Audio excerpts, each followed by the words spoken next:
way more often is I'll skip every morning I drink like 30 ounces of water. Yeah. Boom. Just right there at the sink. I fill it up, pound it. I can't do 30 ounces. Yeah. I can pound it. I can do 12. I can't do 30. I do that. Yeah. But there are days that I will forget to do that. And it's like what you just said. I'll get in the car and I think to myself, something's different. And then, Yeah. Mayor Bobby Gutierrez, what throws your morning off? Man, I don't know. I think, coffee would be in traffic. Waiting to get out of your driveway. Getting out of my driveway. Hey, guys, listen.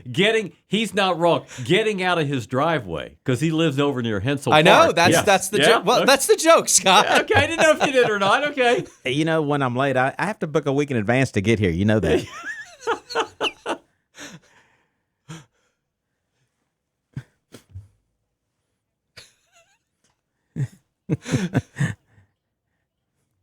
That's right. Yeah. Yes, and I don't do late. I do not do late. No. But coffee is one of them. I don't know how you don't brush your teeth in the morning. Yeah, I remember my dentist used to tell us when we were kids, Dr. Payne, God rest his soul, but he would tell us. He was a dentist named Dr. Payne. It's an unfortunate name for a dentist. And literally, our families are all very, very good friends. We have been for years and years and years.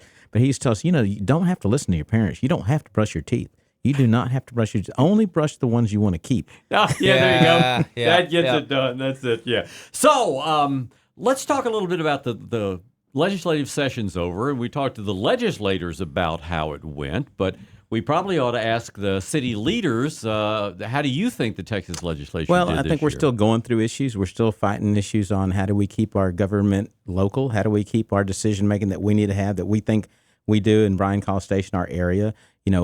We know what our problems are. We deal with our problems every single day. Our state reps are there to make sure that they do what we need to do. They represent us here in our local deal. But I think we know, we understand. We're the closest to the people. Believe me, people don't have any problem coming up and telling me when they have a problem, when we need to get something done. And if we can't do it, if we don't have the tools to get it done within our state legislation, and we don't have a voice, that's a big problem. I mean, that's a really big problem when you have an overall, and Texas is a growing, fast growing state. Our governor, our senators, our lieutenant governors, all of them have a vision of what we should be like. But I think sometimes they lose sight of how we make that happen. We get penalized from some of the bigger cities and how they rule and regulate their populations versus the rural areas. And I would say we're kind of a middle rule. We're not a small area. We are a fast growing metropolis here. We're fixing to be even bigger. But how we rule and how we navigate our future is what we're doing. And I think both cities are doing a great job. And I think they sometimes just kind of get out of our way and don't penalize us for what other people are doing wrong. This threat's not going away, though, and No, I call it it's a not. threat because it will, and they'll try it again every time they go into session. It seems like they seem to attack us. And of course, College Station, with the impact fees and no more than 4, ended up being a front page story, if you will, or a lead story, and but you still have challenges. Yeah, and I think, and even with that, I think there's ways to do that in our local government. I think we need to find that solution here rather than going and asking state legislation to do it, because then it makes a blanket clause. And I think in that particular bill, we're the only ones in the state that were penalized. Maybe Huntsville to an extent, but that whole thing was targeted at Bryan College Station in Brazos County, and it's going to have long-term effects with good, bad, indifferent, however you feel about it. It's going to have long-term effects on our community and our neighborhoods and everything else. But there was no other college that fit those descriptions other than Texas A&M. And so it was I think those are those kind of issues that we should keep local, and we should make those decisions local, and we should let the citizens here locally figure out how do we deal with those. Yeah. John Nichols was with us last week, and so he commented on the settlement as far as the water suit is concerned. And one of the things that he mentioned that you might expand on is studying what Western states have done where they had right of capture, but they put some guardrails into effect. What are you going to ask the legislature to do as far as making a control, if there is, over right of capture? Well, if we look at keepwaterlocal.org, I think that's going to put out our plan, spell out our plan, and we're going to look for other cities, not just, this is Bryan, College Station, Brazos County, that put this together. Bryan being the lead of this whole effort here, and we've gotten a lot of traction. I think it's going to take the whole state to get to do this. I think what we were able to ultimately settle upon was far greater. I claim it as a big win, even though we're still going to transport water out. We have 10 years to get they wanted 107,000 acre feet. We're going to get 23,000 acre feet over a 10-year period. So I count that as a big win. Now, hopefully we'll have some solutions by then, but they've got to have some, as you say, guardrails. I mean, we did that in oil and gas 100 years ago. Why can't we figure that stuff out now? This is more precious. And when we were even looking at, possible desalinization, we've looked at all these different things, exporting, transporting water in from the local, other states that joining us who have plentiful water. We just have areas that, that are challenged. And I think Senator Perry has a big job ahead of him. I think there's a lot of people that are dependent on not only him and, our state legislation, but we've got to figure this out. It's Bobby Gutierrez with us this morning.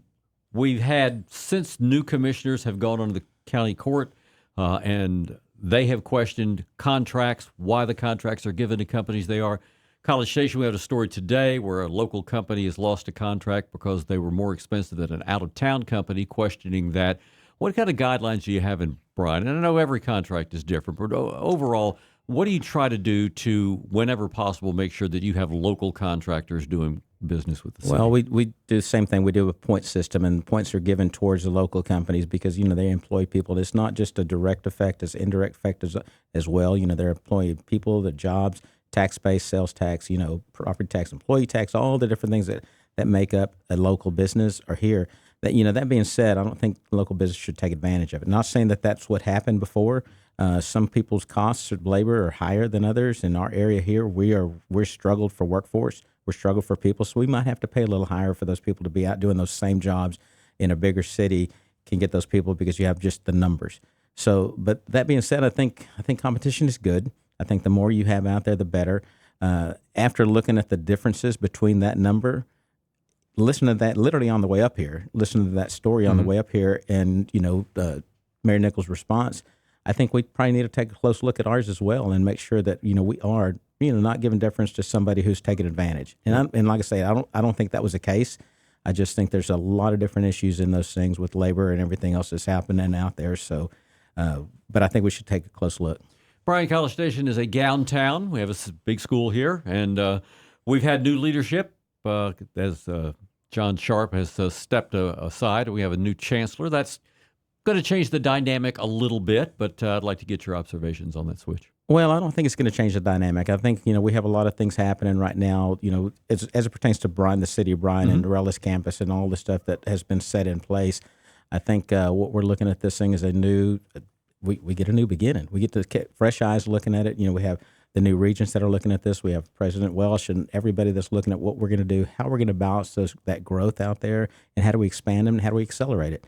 I think we're on a good thing. I think we have a great guy that's going to be leading our deal with a lot of experience behind him and doing exactly this in the state of Texas. So now he gets to streamline it to one area, Bryan College Station, Texas A&M, the system, and his 11, now 12 other universities across the state.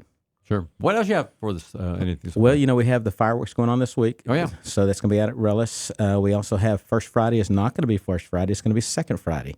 So it's not going to go on this, this Friday because it's 4th of July weekend. So they're going to postpone that till the second Friday.